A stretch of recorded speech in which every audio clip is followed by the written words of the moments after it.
Hvad er geologi, og hvad putter man i, når man bager? Kannibaler lige kød, og kaniner lige brød. Og hvad flager man for, når man flager? Hvad er rytmik? Hvad er batik? Hvad er gyroteknik? Prøv at kigge i lågen i bogen. Er Sahara et land? Kan man tegne i vand? Og hvad vejer en spand fuld af cola? Hvad er dumt? Hvad er smart? Hvad er surt? Hvad er rart? Og hvad laver man mon en gajol af? Hvad er mystik? Hvad er logik? Hvad er fin mekanik? Prøv at kigge. Prøv at kigge. Hvad er komik? Hvad er tragik? Hvad er brug? Hvad er skik? Prøv at kigge i lågen i bogen.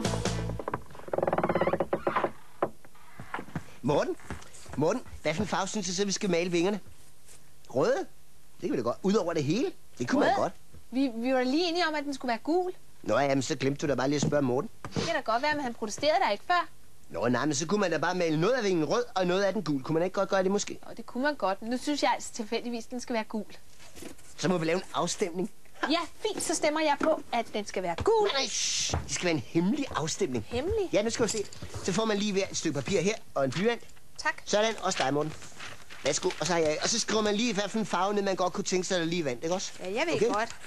Sådan, det er lidt besværligt det her, men pyt. Sådan, og så skal vi samle lige det hele ind igen. Sådan, godt, Morten. Og så skal det ned her i den store papkasse, og så skal det blandes sådan, så man ikke ved, hvem af dem, der har taget for en hvad for en farve. Det er vældig demokratisk. Nej, det er pap. Det er en papkasse. Nej, det er demokratisk gift. Det betyder, at alle kan være med til at bestemme. Jamen, det må det gerne.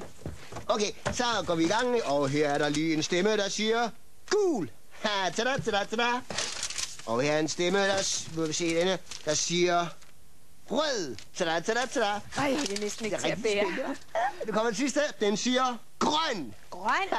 Vi talte da kun om rød og gul. Hvad er det dig, der har stemt på grøn? Det siger jeg da ikke, fordi det var jo en hemmelig afstemning. Jamen, nu har vi jo ikke besluttet noget. Der er én stemme på hver farve. Det er ingen af forslagene har vundet. Så tror jeg lige, jeg ombestemmer mig i stedet for min meget, meget hemmelige grønne stemme. Så laver jeg lige en meget, meget hemmelig anden stemme her. Sådan. Og så skal den lige blandes et øjeblik. Sådan. Sådan. Og tada. Gul! Gul! Så har gul vundet. Jeps, 2 point. Så er du altså lige nedstemt, Morten. Godt. Så maler du lige flyveren, mens jeg læser det her brev op, ikke? Okay. Der står nemlig her. Jeg vil gerne prøve at være cykelbud, fordi jeg kan lide at cykle. Med venlig hilsen, Theis Stenberg, Nyvej 15 i Hedehusene. Og Hedehusene, det ligger på Sjælland. Cykelbud? Ja. Det er jo ret smart, hva'? Men det ville altså gå endnu meget smartere og hurtigere, hvis man havde en flyvemaskine i stedet for en cykel. Og tænk nu på, hvis man nu har et brev, der kun lige skal sendes et par gader hen, så er det lidt voldsomt at starte en flyver, ikke også? Nå, men hvis det nu skal sendes sådan et par byer eller et par lande afsted eller sådan noget, så vil det jo gå meget, meget langsommere på cykel, ikke? Men den klarer vi. Gør vi det? Ja, med vores nye budflyver. Skal vi ikke lege, at vi har sådan en? Så kan vi flyve rundt med pakker. God idé, Ib. Ja. Jeg skal altså bare lige i hulen først, ikke? Ja. Og når jeg så er der, så kan du lige male hele flyveren færdig. Skal vi aftale det? Okay. 10-4. 9-5. Morten, gider du godt lige at hjælpe mig lidt så? Nej, Morten. Det er ikke den røde. Vi blev enige om at male med den gule. Prøv at se gul. Det ser sådan her ud. Kan du se det? Det er gul. Nå. Hej, Theis. Kom ind i kuglen. Hej. Hvad kunne du tænke dig at prøve? Hej, jeg vil gerne være cykelbud for en dag. Ongo, bongo, fistel, puff, skumbananer, torske, guf. Nej, er det ikke dig, der hedder Theis? Så skal du være cykelbud for en dag. Ja. Så kom. Det er så her, at alle turene bliver ringet ind. Og de folk, der sidder her, de er nødt til at have Københavns kort i hovedet, fordi de sender budene fra det ene sted til det andet. Så. Men skal vi ikke tage vores tasker og komme ud og køre? Okay.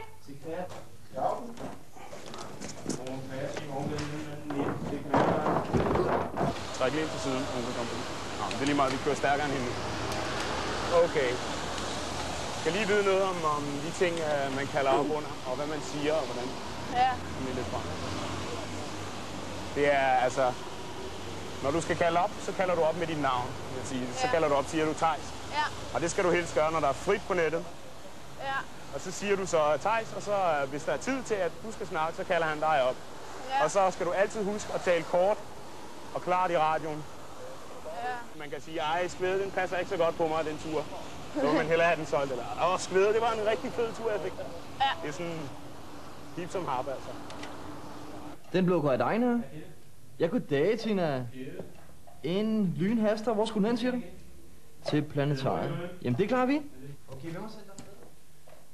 Og jeg skal have fat i Theis. Så siger du, vi ligger ved Kreasgaden. Har du noget, der spiller? Vi ligger ved Kreasgade. Ja. Har du noget, der spiller? Du skal lige huske. Du skal lige høre efter det der.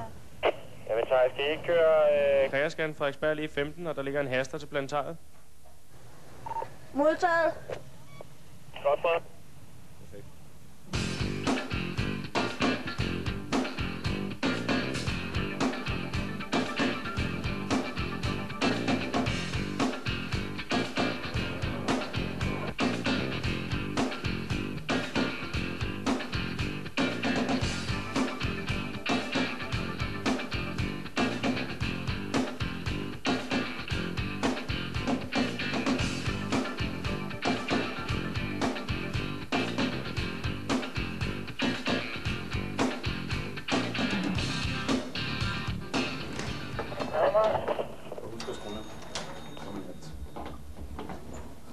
Hej. Skal I bare se, det er den her. Ja. Værsgo. Tak skal du have. Det er en haster. Ja, det skal jeg have. Se, det er vores penge. Den skal til planetariet på Gamle Kongevej. Ja. Sådan en her, den er nok en 40-50 kroner hver. En tur. Så man skal passe rigtig godt på det. Så hvis du putter den ned i mavebælgen, så putter jeg den ned i din taske.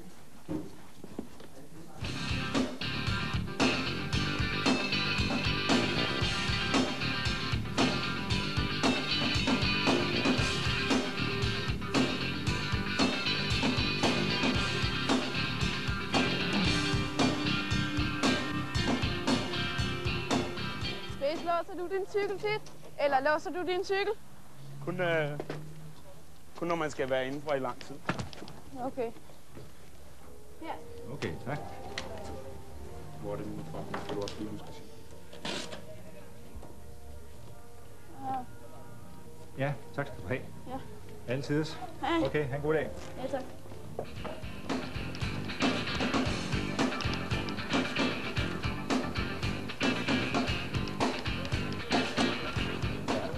Hvor mange kilometer kører du så om dagen? Ja, det er meget forskelligt. Altså, jeg kører nok en 80-90 kilometer om dagen. Men der findes også folk, der kører 120 kilometer om dagen.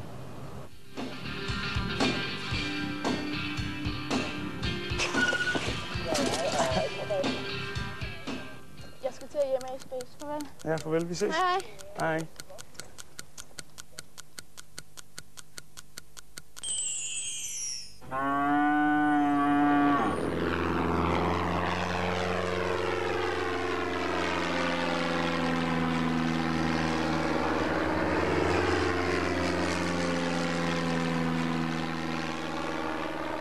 Se lige her, Morten. Det er en radioantenne, ikke? Sådan, at man er oppe at flyve, så kan man lige høre radio. Eller snakke med dem nede på jorden, ikke? Ja. Hvor er den altså blevet flot i den? Jeps, det er sådan en rigtig postflyver, ikke? Det er sådan en, der bringer alle de breve og pakker og sådan noget ud, der har rigtig travlt, ikke? Og så skal du være pilot. Skal jeg? Ja. Hvad skal du og Morten så lave? Morten, han skal være mekaniker, og jeg skal også lige være pilot. Så skal jeg lige have noget pilottøj på, ikke? Ja, okay. Øj, nu ringer telefonen, Morten. Hui, ja, hallo, det er god...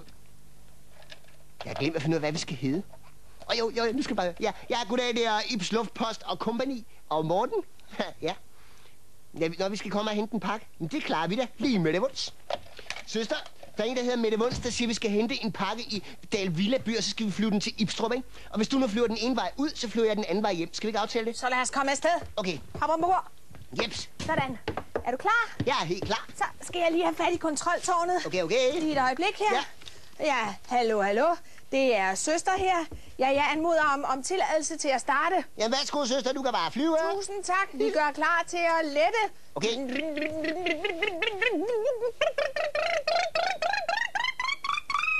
Vi er oppe i luften, Ib.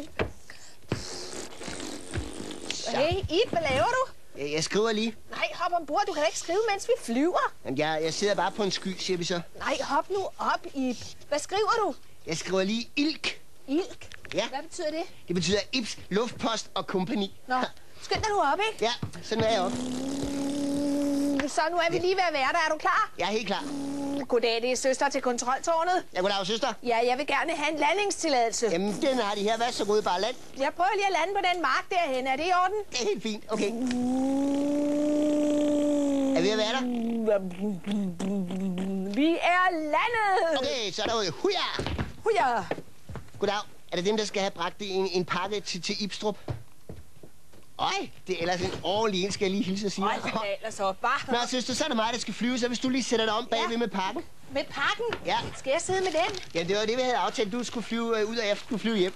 Hold da op, det bliver ellers godt nok besværligt, det her, hva'? Ja, okay. Er du klar? Ja, jeg er helt klar. Godt, så letter vi. Og vi flyver, og vi drøner hen over landingsbanen. Og nu letter vi. Hold da. Puha, den er godt nok tung, den her pakke. Ja. Hvad er der inde i den? Nu skal jeg se, jeg fik et stykke papir. Der står, der er 5 farlige kvælerslanger, 2 grønne mambær og 4 glas giftig kæmpeæderkopper. Det kan jeg da ikke lige bære. Nej. Det er da alt for farligt. Og så må vi bare flyve forsigtigt, jo. Ja, kan du ikke lige give mig en vejrudsigt? Jo, den har jeg lige her, lige øjeblik. Ja. Skal vi se, vejrudsigten den siger, at det bliver stormvejr, og det bliver snevejr, det bliver lynildvejr og lufthulvejr og tordenvejr og så videre vejr, og hold da lige vejret, hva'? Hold da helt op i brættet. Jeg kan altså ikke lide det her. Ej, nu får vi en ordentlig rystetur. Jeg tror, den kommer nu. Det ryster. Nej. Nu gik det i stykker, det der er derinde i. Nu kravler de ud på mig, tror jeg. Nej. Jeg kan altså ikke lide det.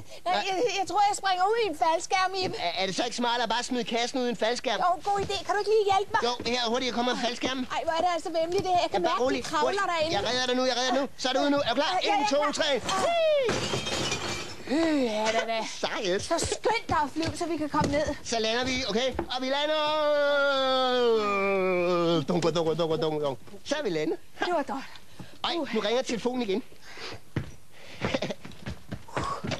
Ja, hallo, det er Ibs Luft og kompagni og Morten. Og hvad siger du?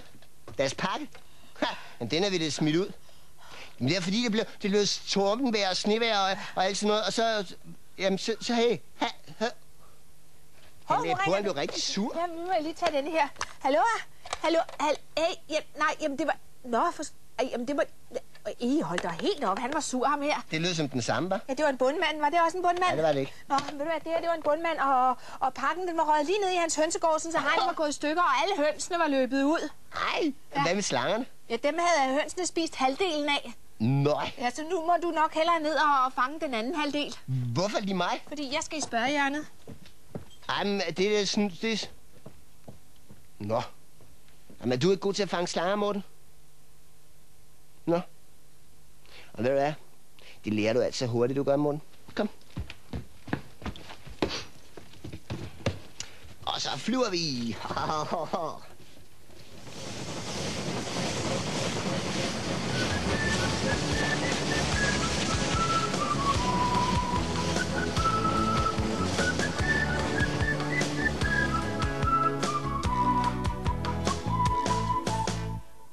Nå. Det var godt, jeg fik sendt Ib afsted efter de slanger. For jeg skal altså ikke nyde noget.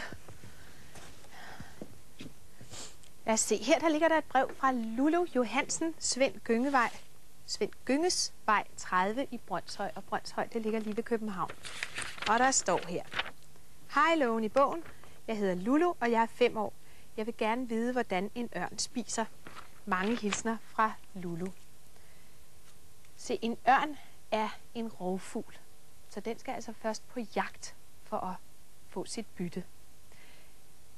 Ørne har et specielt godt udviklet syn, og de er fantastisk gode til at ligge og svæve i luften med deres store vinger. De kan ligge oppe i luften. Du kan måske se det en dag, når du kommer kørende. Der kan du se sådan en rovfugl, der ligger og svæver ligesom op på luften. Og der ligger den lige så stille og cirkler rundt, mens den venter på, at den kan få øje på noget, den kan spise nede på jorden. Der findes forskellige slags ørne. For eksempel så findes der fiskeørne, og som du kan høre af navnet, så lever de jo næsten udelukkende af fisk. Det er meget vigtigt for sådan en fiskeørn, at den bor i nærheden af noget vand. Det skal være noget uforurenet, klart lækkert vand, hvor der lever masser af fisk nede. Og så går fiskeørnen op og ligger og svæver sådan op over vandspejlet. Der ligger den sådan cirka 20-30 meter oppe i luften. Og den kan ligge i lang tid og være meget tålmodig, mens den holder øje nede i vandet med, hvornår der kommer en fisk. Og lige pludselig kan den så dykke ned, og så kan du se, at den sådan med et mægtigt plask rammer vandet. Og når den så kommer op igen, så har den sådan en fisk imellem sine klør. Og de her klør, de er så skarpe, så den kan dræbe fisken, mens den holder den. Nu skal du prøve at se sådan en fiskeørn, som hviler sig ovenpå et dejligt måltid mad. Der sidder den. Du kan se, at den er sådan helt hvid på brystet.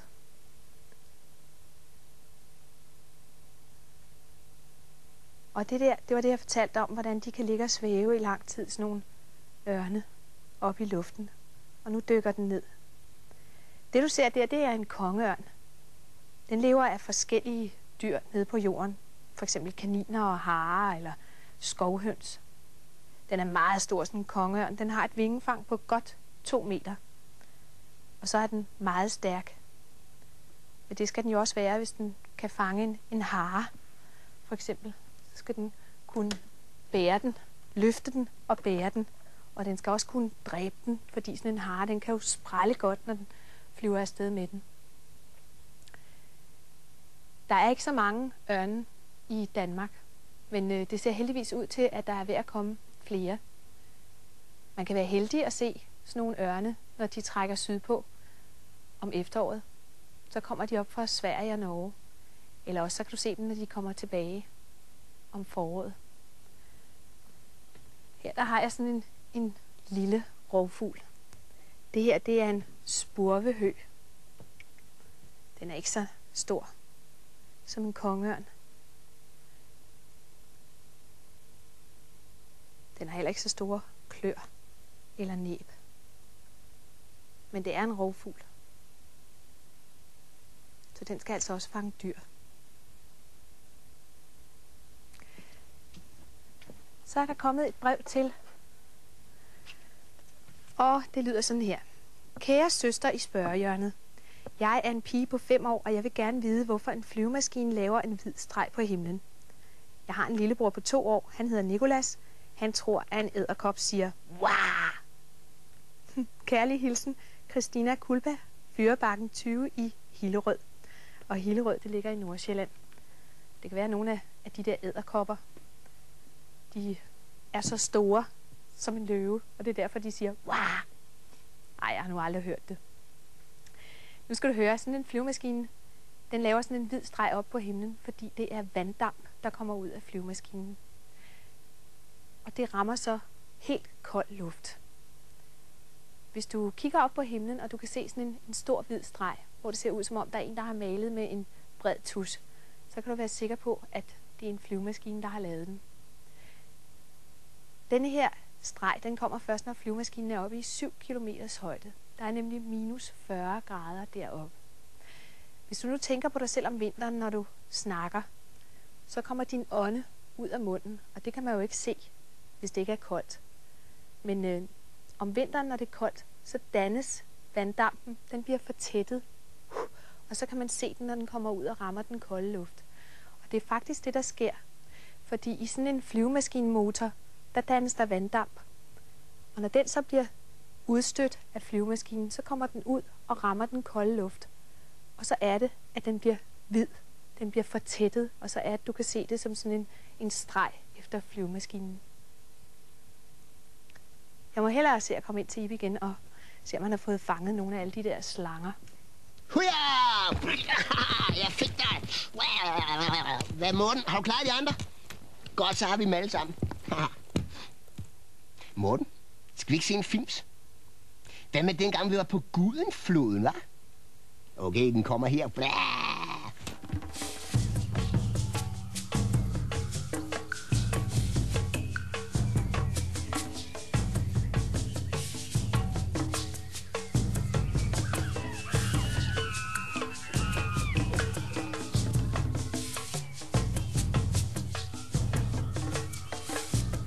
Kano! Kom her, den dumme Kano! Kano, kom, pyt. Kano, pip. Kom, mis. Nej.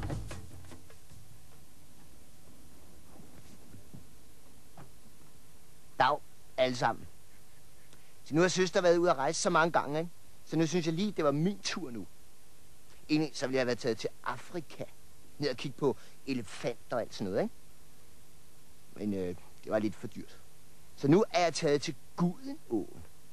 Og så nu hedder det godt nok en Gudenåen, ikke også? Men lige her i den her brochure, ikke? Der står her et sted, at det er en flod.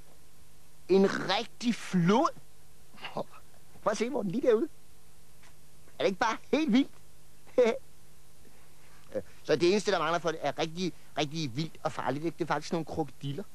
Men se, så har jeg selv lige taget min egen krokodil med. Så er det rigtig farligt. Nå, nu skal jeg vise jer, hvor vi er. Nu skal I se. Her er et kort. Og det er altså Gudenfloden der, ikke? Den er lidt mindre lige her, ikke? Og så står jeg lige der. Altså, jeg er ikke mere på kortet. Og så skal vi sejle. Og så lige her, der er min kano lige dernede, Morten. Ja. Men det er faktisk en rigtig dårlig kano, fordi den har ikke noget navn på. Men så har jeg heldigvis lige selv pensel og maling og det hele. Sådan her. Så skal vi bare finde på et rigtig smukt pigenavn. Og ja, jeg kom lige til at tænke på søster. Selvfølgelig. Den skal hedde Iboline. Sådan. Så Iboline. Sådan. Rigtig sejt. Okay. Og så nu skal vi til noget af det rigtig svære. Fordi jeg har kigget efter motoren, ikke? Og ved I hvad? Der er slet ikke nogen. Ham, manden jeg lejede kanoen, ikke? Han gav mig bare lige sådan en her, 2 af dem. Og det hedder nemlig en stramaj. Hvad siger du, Morten? En pagaj? Det var godt vidst, det var, Morten. Nå, og så er der sådan her. Og så er det smager smart, fordi så er der lige sådan en her, hvis man ikke vil ro så hurtigt. Og så er der den anden der, hvis man sådan skal ro rigtig, rigtig stærkt, jo for eksempel sådan rigtig. Men inden man roer, så skal man altid lige huske at binde båden op. Fordi ellers så kommer man altså ikke så langt, vel? Og så skal du bare se. Du skal bare se mig, jeg bliver rigtig super roer, du. Så, er du klar? Du skal bare se mig ro, Morten. Så er man rigtig ude på eventyr. Man kan også ro den anden vej, hvis man gerne vil det. Så kommer man en helt anden vej hen, nemlig. Sådan ro, så... Morten, jeg har ikke nogen redningsvest på. Tænk så, hvis jeg lige faldt ud i vandet og druknede eller sådan noget. Det ville da ikke være særlig godt, Morten. Jamen, det synes jeg ikke, vi skal være bare rolig. Der sker ikke noget, fordi jeg kommer lige herind igen. Så bare helt rolig. Ja, men jeg kunne selvfølgelig også bare lige have svømmet. Men det står, at man skal have sådan en her på. Og så må man jo hellere gøre det, ikke også? Så, ja. Sådan. Så, før vi sejler ud, ikke, så vil jeg lige vise jer noget med rigtig sej udstyr, ikke? Fordi jeg har for eksempel lige sådan en fiskestang her, ikke? Så kan man lige fange sin aftensmad eller en fisk eller sådan noget, ikke? Og så har jeg herovre, der har jeg mit eget telt. Sådan her. Mit eget bosted, det er rigtig smart. Og så her, der har jeg en rigtig dejlig sovepose. Og ja, jeg skal lige vise noget, jeg skal bare se. Så, og hernede i bunden, der har jeg mit sovedyr. Slampert. Er han ikke sød? Så har vi det hele, så kan vi godt komme afsted. Hvor er soveposen? Nej, Morten, den er helt våd. Plader. Nå, men så næste gang, så sejler vi lidt længere. Sådan op af Gudenfloden. Sådan. Og ved I hvad? Det bliver bare smalt spændende. Dumme sovepose. Ja, grin du bare, Morten. Men min sovepose, den bliver altså helt våd, den gjorde. Jeg blev rigtig forkølet af at ligge og sove i den. Det var ret sjovt. Godt, vi fik fanget alle de her bæster igen, hva'? Hvordan gik det hos bundmanden? Det gik rigtig godt. Morten han sagde bare ligesom en stok, og så hoppede alle slanger og lige blev helt bange, ikke? Og whoopty, ind i papkassen igen. Og hvad med ham manden, der skulle have sendt pakken? Fik han penge for alle de slanger, som hønsene havde spist? Ja, jeg gav ham en krone og et pakke tyggegummi. Så var han helt glad. Og godt, så var han tilfreds, var? Ved du hvad, jeg synes, det er min morfar, ikke? Han havde engang en kæleslange. Rigtig giftig og farlig kæleslange. Nej, man kan altså ikke have en giftslange som kæledyr, Ib. Det kan man da godt, fordi den hed Pedro. Og Pedro og morfar, de var rigtig, rigtig gode venner. Helt gode venner. Morfar han tog den altid med ud på tur og sådan noget, når han skulle ud og handle ind og sådan noget, ikke? Og Pedro han kunne specielt godt lide at være nede hos købmanden, ikke? Fordi der var frugt og grønt og sager og alt sådan noget, ikke? Og så synes Pedro, at det lignede sådan lidt ligesom hjemme i junglen, ikke?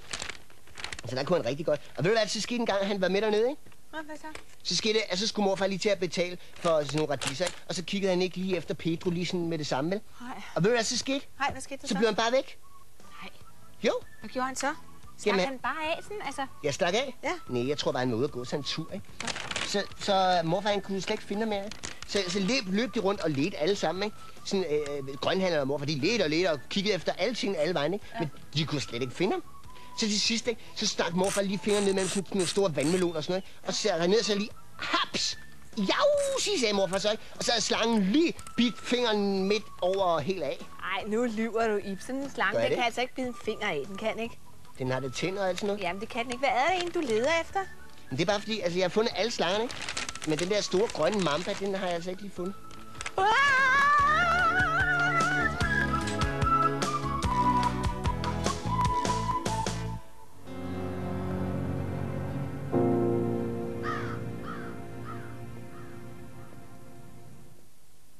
Om et øjeblik skal vi i selskab.